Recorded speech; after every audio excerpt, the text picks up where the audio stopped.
Assalamu alaikum warahmatullah. Kamar kullum dai ni ne Dr. Aliyu Sa'id ɗan Hausa ke gabatar da watan ba'asi ko kuma in ce ƙarin bayani dangane da wanda aka ba magunguna akan yadda za su yi amfani da shi. Yau zan yi bayani ne akan wani mai wanda muka haɗa wata baiwar Allah don ƙara gashi wanda saboda tsaro ba zai sa a faɗi sunanta ba. To da farko dai baiwar Allah abu na farko da za ki yi shi ne da farko wannan mayukan nan gabaki ɗayansu guda 11 za ki haɗe su waje guda ki garwaya su garwayu su zama suna gu guda. Daga nan kuma watan sai ki yi shamfo ki wanke kanki ya fita tas bayan kin tsefe kenan kan.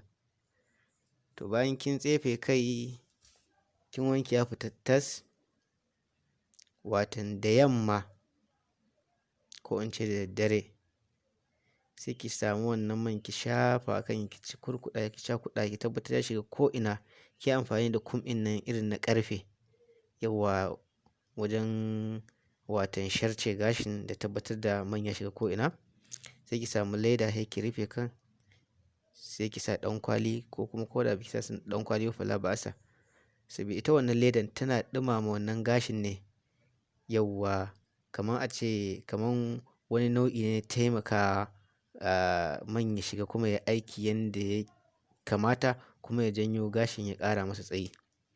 To da aka ɗaure kan nan da daddare washe gari da safe watan za ki kunce wannan kan naki sai ki yi wanka. Idan kika yi wanka kika wanke gabaki ɗaya sai ki ƙara sa wannan man still da ki cikurkuɗa ko'ina ya shiga. Ki sa leda ki rufe ki ɗaure kanki ki bar shi bayan awa ɗaya. Bayan awa ɗaya sai ki sake wankewa shi kenan. To haka za ki yi kenan watan safe da daddare, safe da dare, safe da dare.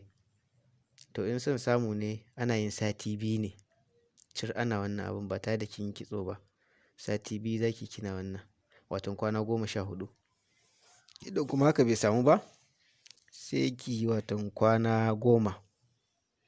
Sannan a lokacin da kike aiki da wannan mai idan kika ji al'adar ki ta taho miki ko ya rage kwana ɗaya ta taho, to za ki riƙa shan rabin murfi na wannan maganin ko kuma in ce rabin cokali na wannan mai za ki sha kullum sau 2 a rana ko sau 1 a rana.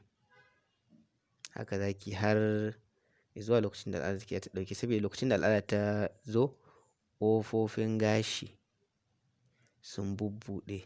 To shan man yana taimakawa wajen haɓaka wannan gashin da fito da shi yanda ya kamata ya ƙara tsayi sannan kuma yana magance duk wasu matsaloli na al'ada, zafin al'ada da sauransu. Yana flushing in mara a taƙaice amma ba wai yana sa zawo bane tunda ana shan shi rabin cokali ne ɗan kaɗan. To bayan kwana 14 ko 10 da kika yi kina wannan aikin kullum safe da dare, safe da dare. Duk sanda aka yi ana yin wanka a wanke kan.